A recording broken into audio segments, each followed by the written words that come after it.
Hello people, welcome to Professor Benzine. This is Professor Benzine. Today we are discussing the second part of the solutions to NCERT questions of the Surface Chemistry chapter for class 12 CBSE and ISE. In this video we will discuss solutions to exercise questions 1 to 9. So let's begin. First question is distinguish between the meaning of terms adsorption and absorption. Give one example of each. Absorption और adsorption में difference बताना है और दोनों का एक example देना है. So phenomena of attracting and retaining the molecules of a substance by a solid or a liquid on its surface resulting in the higher concentration of the molecules on the surface is known as adsorption. मतलब किसी भी substance का अपने surface पे molecules को attract करना और retain करना, सरफेस पे रुके रहना, जिसकी वजह से जो मॉलिक्यूल है उसका कंसंट्रेशन सरफेस पे बढ़ जाए, इसको बोलते हैं adsorption. Absorption is the different from absorption. Absorption is the substance is uniformly distributed throughout the bulk of the solid or liquid. और absorption में उल्टा होता है. absorption में जो substance है, जो molecules हैं, वो पूरे bulk में यानी कि पूरे medium में फैले होते हैं, सिर्फ surface पे नहीं होते हैं. NH3 gets adsorbed on the charcoal surface, whereas NH3 when comes in contact with H2O gets absorbed by forming NH4OH solution of uniform concentration.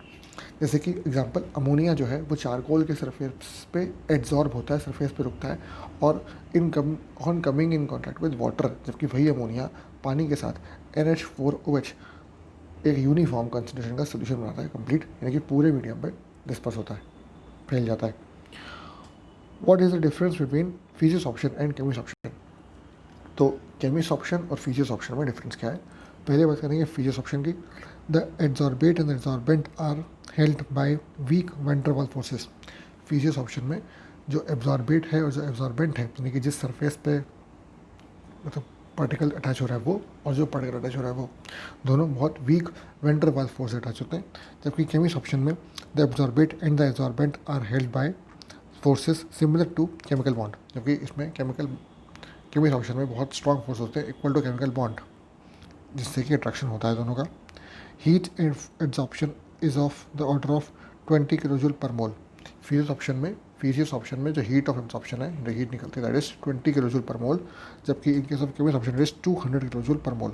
So heat जो है रिलीज होती है in case of chemisorption is 10 times more with respect to physisorption. Next, physisorption is reversible process and chemisoption is irreversible, just like physical and chemical change. Then physiosoption decreases with increase in temperature and occurs at lower temperature. फिजियोसॉर्प्शन जो है वो कम temperature पे अगर होता है और temperature बढ़ने के साथ फिजियोसॉर्प्शन जो है वो घट जाता है. जबकि केमिसॉर्प्शन जो है it increases with increase in temperature and occurs at high temperature. High temperature पे अगर होता है और टेम्परेचर बढ़ने के साथ केमिसॉर्प्शन जो है वो बढ़ जाता है.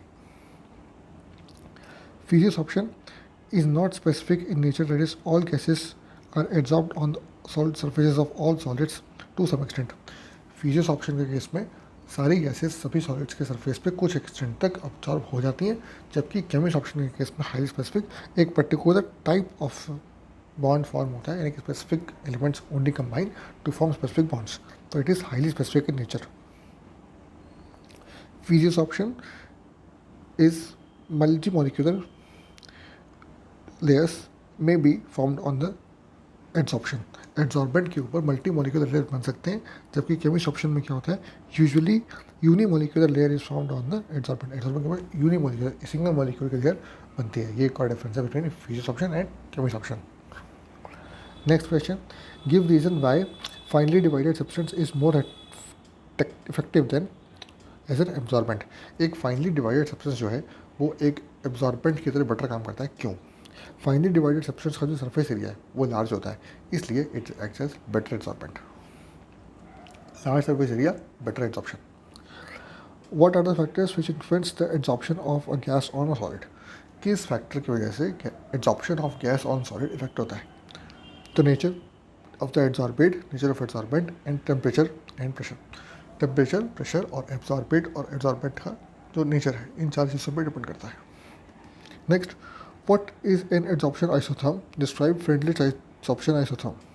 एड्जॉर्प्शन आइसोथर्म क्या होता है और फ्रेंडलिच एड्जॉर्प्शन आइसोथर्म को एक्सप्लेन करना है. So adsorption isotherm represents the variation of the mass of the gas adsorbed per gram of this absorbent with pressure at constant temperature एक ऐसा ग्राफ है जो कि रिप्रेजेंट करता है वेरिएशन ऑफ मास, कि कितना मास ऑफ गैस एब्जॉर्ब हुआ ऑन पर gram of absorbent with pressure, change in pressure, pressure के साथ कितना एब्जॉर्ब हो रहा है विद टेम्परेचर कांस्टेंट। इस और फ्रेंडलिच आइसोथर्म में से एक है। इसमें क्या था कि इन 1909 Freundlich gave an empirical relationship between the quantity of the absorb by a unit mass of solid absorbent at in the pressure at a particular temperature। एक पर्टिकुलर टेम्परेचर पे कितना प्रेशर है और उस प्रेशर पे कितना एब्जॉर्बेट जो है वो एब्जॉर्बेंट पे एब्जॉर्ब हुआ है, इसके बारे में एक रिलेशन दिया। Relationship can be expressed by the equation x by M versus p का एक ग्राफ है जो कि इस शेप में यहाँ बना हुआ है, और इसमें एक इक्वेशन बनी थी which was x by M equal to k times of p power 1 by n, where n is more than 1, where x is the mass of the adsorbed gas by mass m of the adsorbent at pressure p and k and n are constants। k और n constant है और mass of gas absorbed जो है वो x is the mass out of m में से x absorb हो गया, ये x by m part of the adsorbate is absorbed on the adsorbent, यानी कि m था तो x उसमें से absorb हो गया है। और इसके अलावा the relationship is generally represented by the form of curve where the mass and the gas absorb per gram of the absorbent is plotted against the pressure. Pressure के एक्स बाई एम कितना absorb हुआ versus pressure जो plot करके show करते हैं। This curve indicates that the at a fixed pressure there is a decrease in the physical absorption and increase in temperature. मतलब कि जब फिक्स प्रेशर पे decrease in physical absorption, temperature बढ़ने पे there is a decrease in physical absorption and increase in temperature. There this curve always seems to be approach the saturation at high pressure. High pressure पे हमेशा saturate हो जाता है, यानी कि आगे प्रोसेस नहीं होता है। Taking log it becomes log x by m equals to log of k plus 1 by n log of p from the above equation. What do you understand by activation of adsorbent? How is it achieved? Activation of adsorbent क्या होता है और ये कैसे achieve होता है? Activation of an adsorbent means increasing its adsorbing power by increasing the surface area of the adsorbent, by making its surface rough, by removing already absorbed gases from it, and by subdividing the adsorbent into smaller pieces or grains. Activation of absorbent का मतलब होता है उसको better absorbent बनाना, यानी कि उसमें absorbing उसकी जो एब्जॉर्बिंग पावर है उसको बढ़ाना। ये कैसे करते हैं? सरफेस एरिया बढ़ाकर, सरफेस को रफ करके, और सरफेस पे ऑलरेडी एब्जॉर्ब गैसेस को हटा के और सरफेस को फाइनल डिवाइडेड पार्टिकल्स में छोटा करके, मतलब कि और ज़्यादा एरिया उसका बढ़ जाए जिससे। Next, what role does absorption play in heterogeneous catalysis? Heterogeneous catalysis में एब्जॉर्प्शन का क्या रोल है? In heterogeneous catalysis, generally the reactants are gaseous whereas catalyst is a solid. Reactant जो है वो gaseous होते हैं और catalyst जो है वो solid होता है। The reactant molecules are absorbed on the surface of the solid catalyst by physical adsorption or chemisorption. As a result, the concentration of the reactant molecules on the surface increases further, leading to increase in the rate of reaction. यानी कि जो chemical surface के ऊपर absorbent है वो absorb हो जाता है ऑन द सरफेस, जिसकी वजह से रिएक्शन जो है उसकी स्पीड बढ़ जाती है। Alternatively, one of the reactant molecules undergoes the fragmentation on the surface of the solid catalyst, producing active species which react faster. और यानी कि सरफेस के ऊपर जाकर के वो डिसइंटीग्रेट होगा और छोटा हो जाएगा, एरिया बढ़ जाएगा, रिएक्शन बढ़ जाएगा। The product molecules in either case have no affinity for the solid catalyst and are dissolved, making the surface free for flash adsorption। इससे कि क्या होता है, द प्रोडक्ट मॉलिक्यूल जो है वो एफिनिटी नहीं होती उनकी सॉलिड कैटलिस्ट से, तो वो दूर हो जाते हैं, इसलिए नया जो फ्रेश एब्जॉर्बेंट है वो उस सरफेस के ऊपर आ जाएगा, इसलिए स्पीड जो है वो और बढ़ जाएगी। यानी कि जो बना वो डिटैच होता गया, सरफेस फ्री हो गया, फ्री सरफेस, तो जो फ्रेश है रिएक्टेंट वो और अटैच हो जाएगा सरफेस के साथ, यानी कि रिएक्शन बढ़ता जाएगा। But is absorption always exothermic? Absorption जो है वो हमेशा एक्सोथर्मिक क्यों होता है? When a gas is absorbed on the surface of solid the entropy decreases, that is delta S is negative.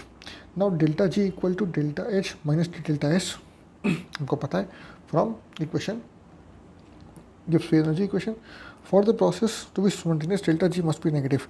As delta S is negative, therefore T delta S is positive. Delta G can be negative only if delta H is negative. Hence, the adsorption is always exothermic. We know the equation delta G equals to delta H minus T delta S. अब process spontaneous है इसलिए delta G negative होना चाहिए. यहाँ पे entropy जो है वो नेगेटिव होती है इन केस ऑफ एडसॉर्प्शन, इसलिए डेल्टा एच ऑल्सो नेगेटिव. जब डेल्टा जी भी नेगेटिव होना चाहिए, डेल्टा एस भी नेगेटिव है, तो डेल्टा टी डेल्टा एस जो बचा दैट इज पॉजिटिव. तो delta G can be negative only if delta H is negative. जब डेल्टा एच नेगेटिव होगा तभी डेल्टा जी नेगेटिव हो सकता है, क्योंकि डेल्टा एच जो है पॉजिटिव है, इसलिए reaction is always exothermic. How are the colloidal solutions classified on the basis of physical states of dispersed phase and dispersion medium? Dispersed phase और dispersion medium के बेस पे colloidal solutions का classification कैसे होता है? So solid, dispersed phase and dispersion medium both are solid. It's called solid sol. Example, colored glass gem stones. Dispersed phase is solid. Dispersion medium is liquid. It's called sol. Example, paints and cell fluids. Dispersed phase is solid, dispersion medium is gas, it's called smoke. Example, particulate or dust.